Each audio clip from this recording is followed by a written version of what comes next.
আসসালামু আলাইকুম রহমতুল্লাহ। আশা করি আল্লাহ পাকের অশেষ রহমতে সবাই ভালো আছেন। আজকে আমি আমার বাসা থেকে 17 কিলোমিটার দূরের একটা জায়গায় আসলাম। মালয়েশিয়ার পেনাং ডিস্ট্রিক্টের পেনাংয়ের ভিতরেই কুইন্স বি নামের একটা জায়গা আসলাম, যেটা আসলে অনেকের কাছে পরিচিত একটা জায়গা, যেখানে পর্যটন কেন্দ্র এলাকা অনেক ধরনের মানুষ আসে এখানে ঘুরতে। বিশেষ করে আমাদের বাংলাদেশে অনেকে আসে। আমার বাসা থেকে এখানে আসতে বাস কিংবা গ্রামে আসা যায়, তো আমার বাসা থেকে আমি বাসে আসলাম।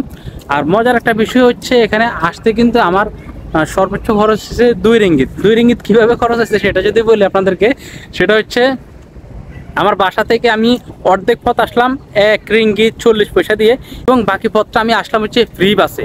মালয়েশিয়াতে কিন্তু ফ্রি বাস অ্যাভেলেবেল সব জায়গায় পাওয়া যায়, তো ফ্রি বাসের মাধ্যমে এখানে আসলাম। বলা চলে এখানে আসতে মাত্র 1 রিঙ্গিত 40 সেন্ট লাগছে, অর্থাৎ 1 টাকা 40 পয়সা লাগছে। জায়গাটা যদি আপনাদেরকে ঘুরে দেখায় তাহলে আপনারা বুঝবেন জায়গাটা কত সুন্দর একটা জায়গা। কিন্তু সবচেয়ে ভালো লাগার বিষয় হচ্ছে সমুদ্র। এই সমুদ্রের কারণে এই জায়গাটা বেশি জনপ্রিয় এবং খুব বেশি ভালো লাগার জায়গা হচ্ছে এখানে। এটা হচ্ছে পেনাংয়ের সর্বোচ্চ বড় যে ব্রিজটা এটা, আর এটার ছোট ব্রিজটা যদি দেখে তাহলে ছোট ব্রিজটা এইদিকে, যে ব্রিজটা দিয়ে আমাদের মোটামুটি যাতায়াত হয়। আমি এই ব্রিজটা একটু দেখাই আপনাদেরকে।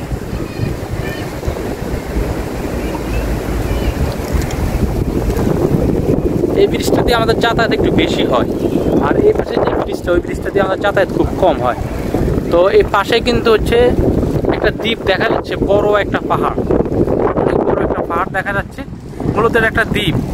আর আল্লাহ পাক রব্বুল আলামিন পবিত্র কোরআন মাজিদে পাহাড়ের সম্বন্ধে বলতে গিয়ে বলেছে যে পাহাড় হচ্ছে দুনিয়ার মধ্যে ফেরেক স্বরূপ, অর্থাৎ এই পাহাড়গুলো হচ্ছে দুনিয়ার খুঁটি, পৃথিবীর খুঁটি। যদি এই পাহাড় যদি না থাকতো তাহলে কিন্তু পৃথিবীর নড়বড় করতো এবং ভূমিকম্পে পৃথিবীর ধ্বংস হয়ে যেত।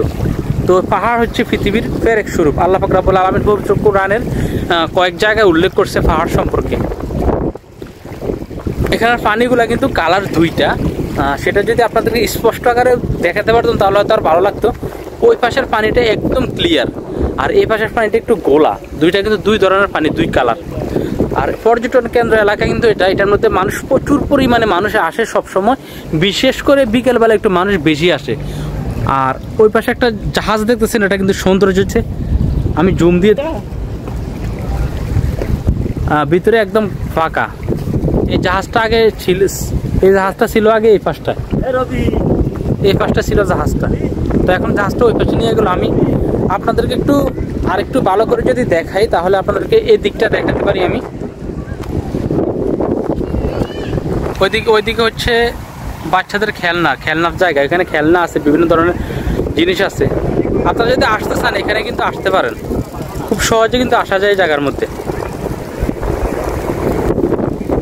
তো আমি এই নিয়ে এখানে দ্বিতীয়বার আসলাম, আর এই দ্বিতীয়বার আসতে পেরে আমি নিজেকে খুব ভালো লাগতেছে। ওই দিকটা যাওয়ার প্ল্যান ছিল, কিন্তু ওইদিকে এত পরিমাণ মানুষ, আমার ওইদিকে যাওয়ার মতো সাহস হচ্ছে না। আর ওইদিকে যদি সম্ভব হয় তাহলে আমি ইনশাল্লাহ ভিডিওর লাস্টে দেখাবো ওই দিকটা।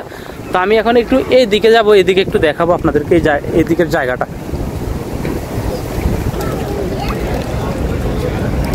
এই দিকটা যদি দেখাই, এই দিকটা আসলে অসাধারণ অসম্ভব সুন্দর জায়গা।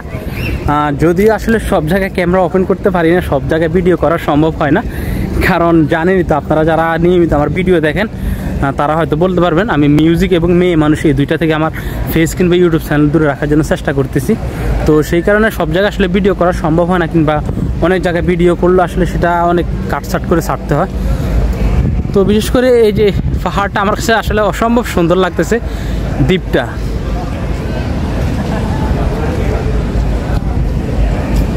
আমি আপনাদেরকে ওই দিকটা একটু দেখাবো, ওই দিকে একটু নিয়ে যাব আপনাদেরকে। শেষ বিকেলের দৃশ্যটা আসলে অসম্ভব সুন্দর, মানে বলার মতো না। সূর্যটা পাহাড়ের দিকে হেলে পড়ছে, আর আমি এখন যেখানে অবস্থান করতেছি এখানে সূর্যের একদম আলো নেই বললে চলে, অর্থাৎ পুরো জায়গাটার মধ্যে ছায়া আছে। তো ওই জায়গাটা দেখেন কত সুন্দর এবং ক্লিন দেখা যাচ্ছে। সুবহানাল্লাহ, আল্লাহ পাকের সৃষ্টি আসলে দেখে মুগ্ধ হয়ে যায়, যতই দেখি ততই মুগ্ধতা ছড়ায়। পর্যটন কেন্দ্র এলাকাগুলোতে কিছু বিধি নিষেধ থাকে সব জায়গায়, তো এখানে নিষেধাজ্ঞা আছে কিছু। তার মধ্যে হচ্ছে এখানে সাঁতার কাটা নিষেধ, সাইকেল চালানো নিষেধ, এগুলো সম্পূর্ণ এখানে নিষেধ। এই যে নিষেধাজ্ঞা এখানে দেওয়া আছে, সাঁতার কাটা এবং সাইকেল চালানো। এখানে সাঁতার কাটা নিষেধ, এখানে সাইকেল চালানো নিষেধ, এগুলো সম্পূর্ণ নিষিদ্ধ করা হয়েছে। জাহাজটার কাছে যেতে হলে আমার কিন্তু অনেক দূর পথ ঘুরতে হবে, আর একদম কাছে যাওয়া যাবে কিনা জানি না, সেই জন্য আর ওইদিকে গেলাম না। তবে জাহাজটা নিয়ে কোনো পরিকল্পনা চলতেছে, যেহেতু কাজ করতেছে দেখা যাচ্ছে। তো ইনশাল্লাহ পরবর্তীতে যদি কখনো আসি এখানে আপনাদেরকে দেখাবো জাহাজটা নিয়ে কী কাজ করতেছে। তো আজকের মতো বিদায় নিচ্ছি। আল্লাহ পাক সবাইকে ভালো রাখুক, সুস্থ রাখুক। ইনশাল্লাহ দেখা হবে পরবর্তী ভিডিওতে। আসসালামু আলাইকুম, আল্লাহ হাফিজ।